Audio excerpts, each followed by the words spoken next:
yesterday. I was going to say. I forgot. Welcome back. You know what? It feels so good to be back. It's so good to have you. I had a sick kiddo. I know. Poor he needed his George. mommy. Absolutely. That's good. Mommy stayed home with him. Yeah, there's so much sickness going around. I know. So, but he's doing much better, thankfully. He was begging to go to school today. We're going to keep him home just one more day. I think that's a good idea. Yeah, just an extra day of rest. You are? I am. Nicole and I'm forgetting my name, too. Hello. I'm Nicole. Nice to meet you. Scott, Andy, nice to meet you. We have got a very serious issue going on down to the south of in the Gulf of Mexico. We're going to send it on over to Jill Gilardi, who's standing by in the First Alert Weather Center to get an update on Milton. Hey, Jill, how you doing? Hey, I'm doing fine, and we are tracking Milton. I know the folks in Florida not doing fine, getting all worked up, nervous about what is going to happen when it finally makes landfall in Florida. So it has been going under eye wall replacement. It's a cycle that tends to happen, and when that happens, well, the wind field eventually expands. So, and we're going to see those winds come back upwards again. It's 145 miles per hour. It's a very strong Category 4 hurricane, and it is going to be gaining strength. But look at the wind field, okay? So right now, you know, you're not talking about a huge wind field, but look what's going to happen.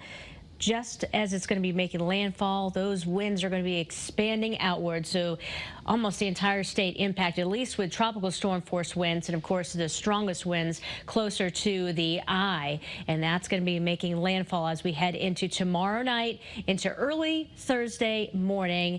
Right now it's still forecast to be a very strong Category 3 hurricane, barely weakening from a 4 to a 3. That's not going to make much of a difference. This is going to be a devastating storm for Florida, still forecast to make landfall near Tampa and then cross over, and we're talking about a large portion of the state under a hurricane warning. Back here at home, we have clear skies, a few afternoon clouds possible, more the same kind of tomorrow, maybe a brief little shower, but all in all, a beautiful fall day with temperatures in the 60s for highs for a change. And the next 3 days, well, the cooler weather is going to be filtering in below average for Thursday, but looking at quiet weather here locally. Back to you, Nicole and Scott. All right, thanks, Joe. We appreciate that.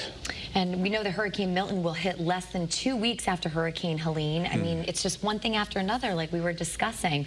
The death toll from that storm has now topped 230 people. Yeah, and people in Connecticut, they're stepping up to help, as we always do. Money, clothes, and supplies are being dropped off at a number of businesses.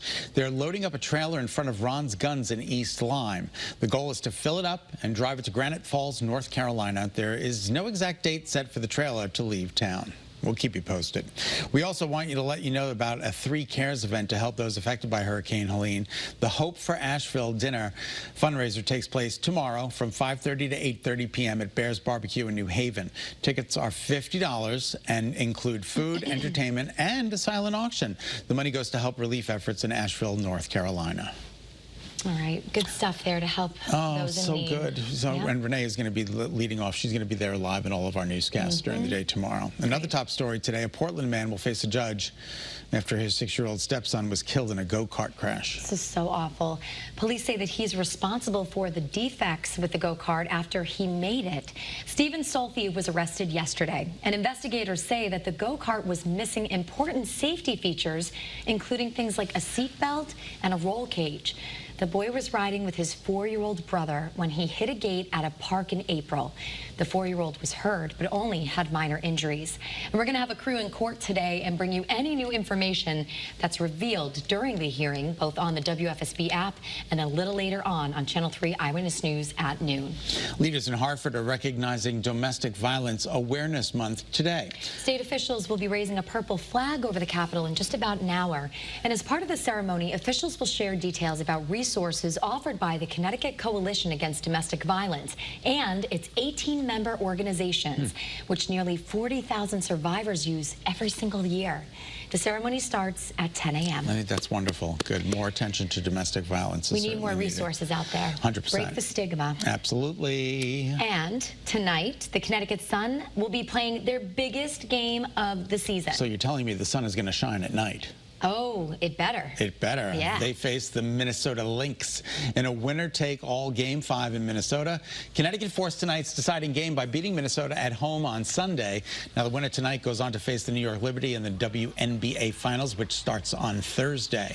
Wow, this is exciting. Exciting, this right? Is big. Woo! Yeah. And of course, the Mets play today. We can't leave that out. Do you know what time the game starts? 5:09. Oh, so it is an something evening like game. that? Well, late afternoon evening game. No, it's an evening game. Eric Parker, let us know how you do. Yeah, send us a picture. Send us a picture, Eric. George is such a big Mets fan, so That's he's wonderful. I can't wait to show him, hey, Uncle Eric's there. Yeah, that's really cool. I wish he brought us.